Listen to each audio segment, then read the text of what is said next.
الحمد لله رب العالمين. أشهد أن لا إله إلا الله وحده لا شريك له ولي الصالحين، وأشهد أن محمدا عبده ورسوله إمام المتقين وسيد الأولين والآخرين وصاحب الشفاعة العظمى يوم الدين بإذن رب العالمين. فصلوات الله وسلامه عليه وعلى آله وأصحابه ومن اتبعهم بإحسان إلى يوم الدين. أما بعد فيا أيها الحاضرون، أوصيكم خير الوصية وصية التقوى. فيا أيها الذين آمنوا اتقوا الله حق التقوى وتمسكوا بالعروة الوثقى وتجنبوا أسباب سخط الجبار، فإن أجسادكم على النار لا تقوى. يقول سبحانه وتعالى في القرآن العظيم: أعوذ بالله من الشيطان الرجيم. فمن الناس من يقول ربنا آتنا في الدنيا حسنة وما له في الآخرة من خلاق، ومنهم من يقول ربنا آتنا في الدنيا حسنة وفي الآخرة حسنة وقنا عذاب النار. Kaum muslimin sidang Jumat rahimakumullah, kita bersyukur atas segala nikmat dan karunia Allah Subhanahu wa taala, terutama nikmat hidayah dan taufiknya, sehingga kita semua yang hadir saat ini masih dalam kondisi terus menjaga dan memelihara iman kita, dan juga berusaha menjadi bagian dari hamba-hamba Allah yang pandai bersyukur. Jalan ini adalah jalan keselamatan yang memastikan insya Allah Allah akan menjaga kita dari ancaman azabnya, sebagaimana yang Allah jelaskan, ma yaf'alullahu bi'adabikum in syakartum wa amantum. Allah tidak akan menurunkan azabnya kepada kalian jika kalian tetap beriman dan pandai bersyukur kepada Allah Subhanahu wa taala. Iman dan syukur ini juga mesti selalu kita saling mengingatkan, karena Allah pada ayat yang lain menjelaskan bahwa sampai akhir zaman nanti orang beriman tetap jumlahnya lebih sedikit dibanding yang tidak beriman. Qalilun wa yu'minuna ma yu'minuna illa qalila. Manusia itu sampai di akhir zaman nanti orang tidak beriman lebih banyak Pak dari yang tidak beriman. Di ayat yang lain Allah menjelaskan, wa qalilun min ibadiyasy syakur. Hanya sedikit di antara hambaku yang pandai bersyukur. Karena bersyukur yang hakiki yang Allah kehendaki tidak sekadar mengucapkan alhamdulillah wasyukurulillah, tapi syukur yang sesungguhnya adalah praktek ibadah dan amal soleh yang dicintai dan diridhoi oleh Allah Subhanahu wa taala. Semoga kita semua yang hadir sekali lagi masuk dalam kelompok yang sedikit ini yang selalu bisa menjaga iman dan meningkatkan rasa syukurnya kepada Allah Subhanahu wa taala. Sedang Jumat rahimakumullah, khutbah singkat kali ini saya ingin mengajak kita untuk istilham. Istilham itu artinya mengambil ilham, mengambil inspirasi dari ayat Al-Quran yang saya jadikan sebagai mukaddimah tadi. Dalam potongan ayat yang pertama dan ayat sempurna pada ayat yang kedua, Allah berfirman, "Faminan nas", di antara manusia, "may yaqulu rabbana atina fid dunya", ya Tuhan kami, dia meminta, bermohon kepada Allah Subhanahu wa taala, wahai Tuhan kami, berikan kami dunia, wa ma lahu fil akhirati min khalaq, dan nanti di akhirat dia tidak dapat bagian. Wa minhum may yaqul, dan di antara mereka ada yang berkata, ada yang berdoa, Rabbana atina fid dunya hasanah wa fil akhirati hasanah wa qina adzabannar. Ayat ini menginspirasi kita bahwa Al-Quran itu seringkali kalau berbicara pada tataran kemanusiaan. Sebab kalau kita bicara pada level ini, insya Allah semuanya sama. Dan satu hal yang menjadi harapan dan keinginan semua manusia adalah kehidupan dunia ini menjadi kehidupan yang baik. Fid dunya hasanah. Yang sedikit membedakan adalah ada kelompok manusia yang ekspektasinya untuk kehidupan dunia ini berakhir di situ, dan tidak ada lagi harapan dan ekspektasi untuk kehidupan setelah dunia. Ini yang disebutkan pada yang pertama, Rabbana atina fid dunya. Dan yang kedua adalah ada di kalangan manusia, dan insya Allah kita masuk di sini, orang yang punya harapan fid dunya hasanah dan juga wa fil akhirati hasanah. Karena mereka membangun kehidupan ini atas sebuah prinsip dan keyakinan bahwa ternyata hidup di dunia ini Pak hanyalah jembatan untuk kita menuju hidup di akhirat yang masanya lebih panjang. Dalam Quran disebut dengan abadi, abada. Ulama menjelaskan kenapa disebut abada. Karena pada waktu itu menyatu 3 masa. Masa lalu, masa kini, dan masa yang akan datang. Sehingga pada saat itu tidak ada lagi penantian kapan akan berakhir.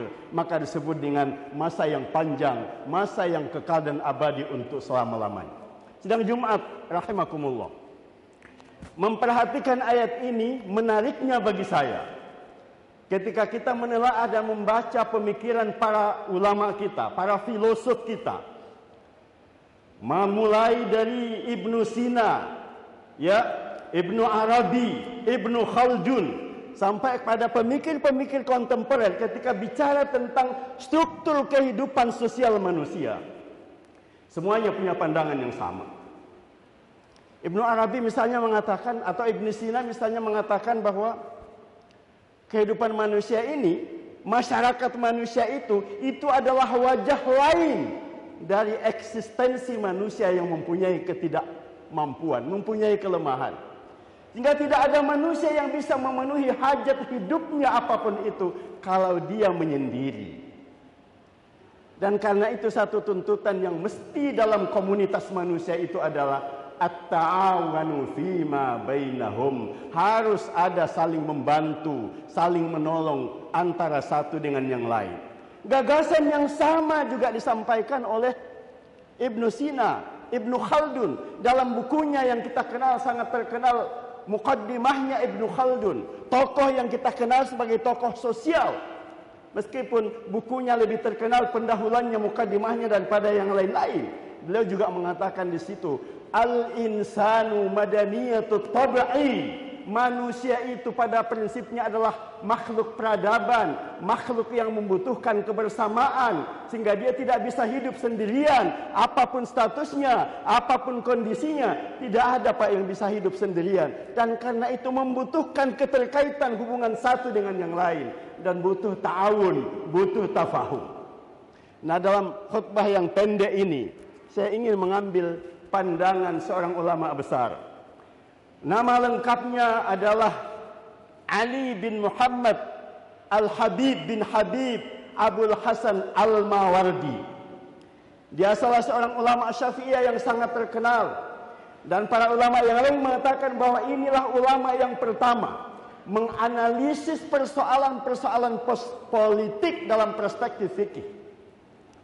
Ketika beliau menyatakan dalam bukunya yang saya kira juga sangat kita kenal, Adabud Dunya wad Din, itu judul bukunya. Saya dulu baca pada saat masih di pondok.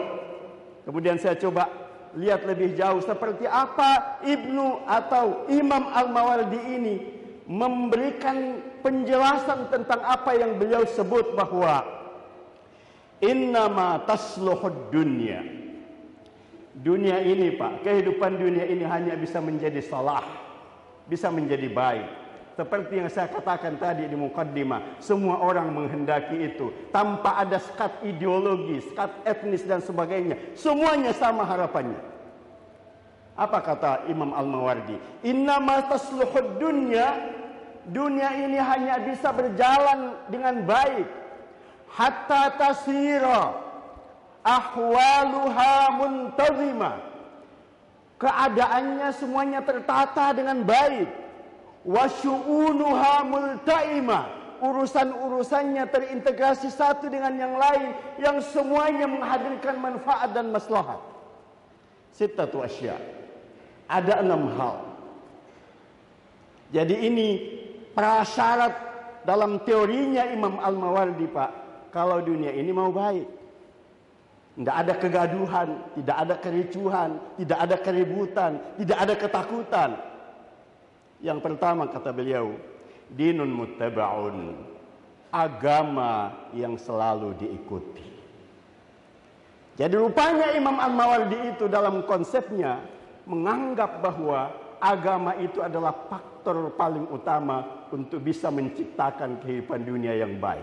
Meskipun saya memahami bahwa Imam Al-Mawardi tidak menghendaki ada sebuah negara berdasarkan agama, berdasarkan suatu ideologi tertentu. Tetapi kalau kita mencoba menganalisis bahwa memang hanya agamalah yang memberikan orientasi kehidupan yang benar bagi siapapun. Karena kalau kita bicara tentang konstitusi, aturan-aturan yang dibuat oleh suatu komunitas sosial, komunitas politik, dalam hal ini misalnya bicara tentang aturan negara, banyak hal yang tidak dibicarakan oleh negara, hanya agama yang membicarakan. Satu contoh, Pak. Kalau negara dalam keadaan darurat mesti ada perang. Siapa yang disuruh berperang? Pasti angkatan bersenjatanya, tentaranya yang disuruh berperang. Siapa yang mengeluarkan perintah berperang? Negara yang mengeluarkan itu. Tetapi, apakah prajurit ketika mereka terjun di perang itu, yang dalam benaknya ada dua, apakah masih bisa pulang, masih bisa kembali, atau gugur di medan jihad? Apa motivasi yang diberikan oleh negara? Kadang-kadang paling nanti akan dikuburkan di makam pahlawan dan namanya akan dikenang.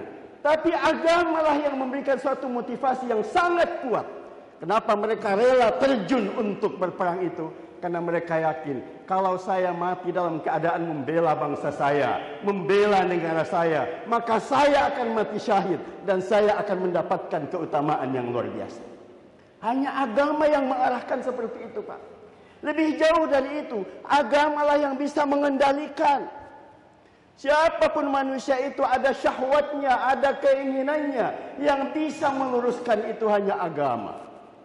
Lebih-lebih kalau kita bicara dalam konteks kewenangan, dalam konteks kekuasaan, sudah menjadi sunnatullah bahwa semakin orang mempunyai kewenangan, semakin orang memiliki kekuasaan, maka semakin berpeluang dia untuk melakukan sesuatu yang tidak ada atau sangat memungkinkan, membuat aturan, membuat kebijakan yang lebih mementingkan apa yang akan mendatangkan maslahat dan manfaat bagi diri.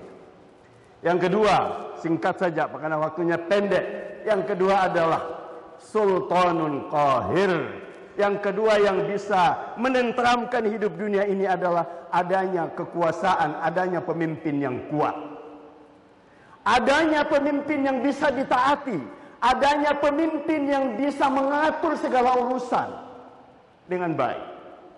Itulah sebabnya dalam Islam pun memilih pemimpin dan persoalan kepemimpinan adalah persoalan yang sangat penting. Karena masyarakat yang ada pemimpinnya, insya Allah adalah masyarakat yang tertata, bisa tertata dengan baik, bisa teratur dengan baik. Tapi jangan lupa, antara kepemimpinan dan kekuasaan inilah yang kadang-kadang masih sering ada semacam perdebatan.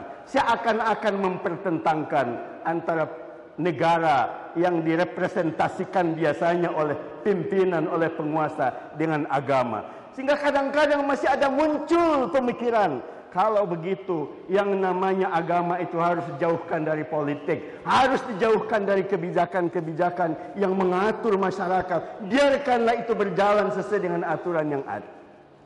Hemat saya, Pak, jika ada orang yang mempertentangkan antara kekuasaan dengan agama, satu dari dua kemungkinan. Yang pertama adalah pemahaman agamanya sempit sehingga dia dipertentangkan dengan agama.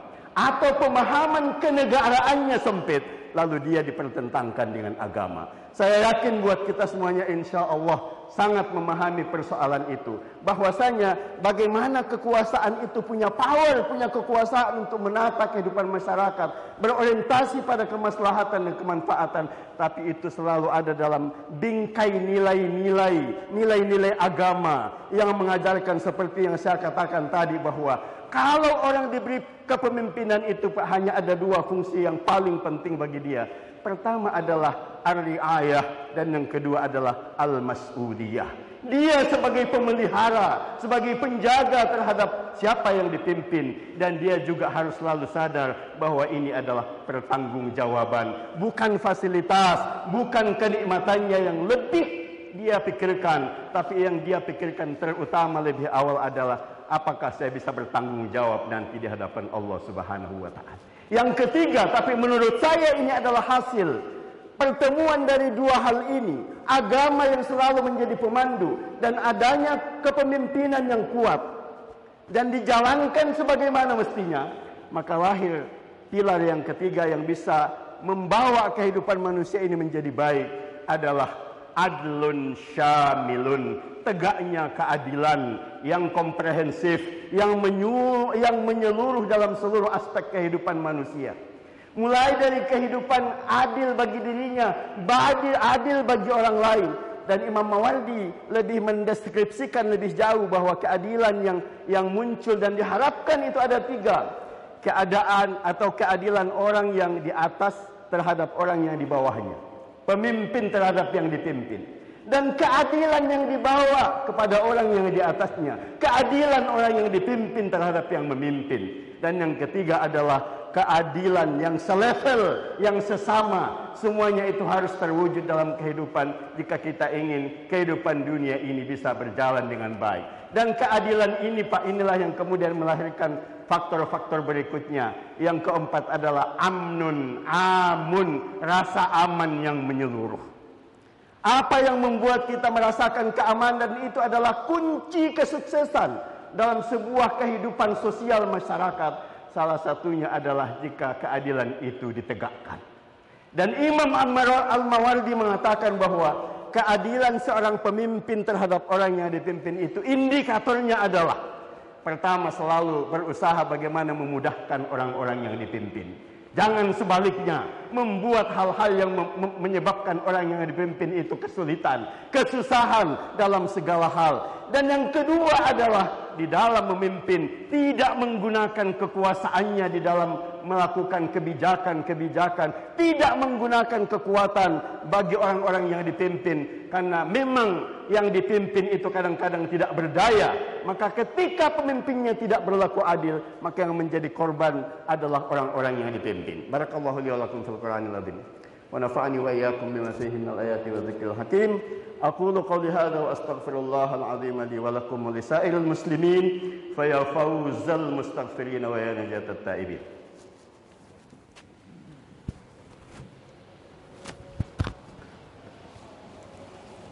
Alhamdulillahilladzi hadana li hadzal din wa ma kunna linahtadiya laula an hadanallah. Asyhadu an la ilaha illallah wahdahu la syarika lahu wa asyhadu anna Muhammadan abduhu wa rasuluh. Allahumma shalli wa sallim wa barik ala Muhammadin wa ala alihi wa ashabihi ajma'in wa ba'd. Jamaah Jumat yang dimuliakan Allah Subhanahu wa taala. Saya ingin melengkapi yang kelima adalah hasbun daimun, kemakmuran yang bisa berjalan berkesinambungan, yang bisa menciptakan kehidupan dunia ini sehingga dia berjalan dengan baik adalah jika tercipta suatu kemakmuran. Baik kemakmuran dalam usaha, baik kemakmuran dalam pendistribusian hasil-hasil usaha. Itu sebabnya di dalam Islam juga sudah bergaris bahwasanya ketika ada distribusi atau redistribusi kekayaan dalam suatu masyarakat itu, maka jangan sampai kekayaan itu likai la yakuna dulatan bainal agniya'i minkum. Jangan sampai hanya berputar di kalangan orang-orang yang sudah kaya. Karena kalau itu yang terjadi, maknanya berarti banyak orang-orang yang tidak mendapatkan haknya sebagaimana mestinya. Dan yang terakhir adalah amalun fasihun, adanya rasa optimisme yang selalu lapang dalam dada kita. Setiap orang punya harapan masa depan yang lebih baik. Dan optimisme itu tentu saja tidak datang begitu saja. Optimisme biasanya lahir dari fenomena yang kita saksikan, apa yang kita ketahui, apa yang kita lihat. Itulah yang kemudian memberikan harapan bahwa insya Allah hari esok saya, generasi saya, keturunan saya akan lebih baik dari saya. Semoga apa yang saya sampaikan pada khutbah singkat kali ini ada manfaatnya dan paling tidak menjadi panduan buat kita untuk bisa menilai dan mengukur fenomena-fenomena sosial yang terjadi dan kira-kira apa yang bisa kita kontribusikan secara bersama-sama untuk bisa keluar dari hal-hal yang tidak kita inginkan dan merajut masa depan yang cerah, yang lebih baik buat kita semuanya. Mari kita berdoa kepada Allah Subhanahu wa taala, mudah-mudahan Allah nantiasa memberikan kita taufik dan hidayahnya untuk memelihara iman kita menjadi orang-orang yang bersyukur kesalahan dan dosa kita diampuni oleh Allah, amal dan ibadah kita semuanya diterima oleh Allah Subhanahu wa taala. Allahumma ighfir lil muslimina wal muslimat wal mu'minina wal mu'minat al ahya'i minhum wal amwat innaka samii'un qaribun mujibud da'awat wa qadiyal hajat. Allahumma arinal haqqa haqqan warzuqna ittiba'ah wa arinal batila batilan warzuqna ijtinabah. Rabbana hab lana min ladunka rahmah wa hayyi' lana min amrina rasyada. Allahumma aslih lana dinana alladhi huwa asmatu amrina wa aslih lana dunyana allati fiha ma'ashuna wa aslih lana akhiratana allati fiha ma'aduna. Allahumma ij'alil hayata ziyadatan lana fi kulli khair waj'alil mauta rahatan lana min kulli syarr. Allahumma la tada' lana dhanban illa ghafartahu wa la 'aiban illa satartahu wa la hamman illa farajta wa la daynan illa qadaita wa la hajatan min hawaijid dunya wal akhirati illa qadaitaha ya arhamar rahimin. Rabbana atina fid dunya hasanah wa fil akhirati hasanatan wa qina adzabannar. Wa akhiru da'wana anil hamdulillahi rabbil alamin. Wa aqimis salat.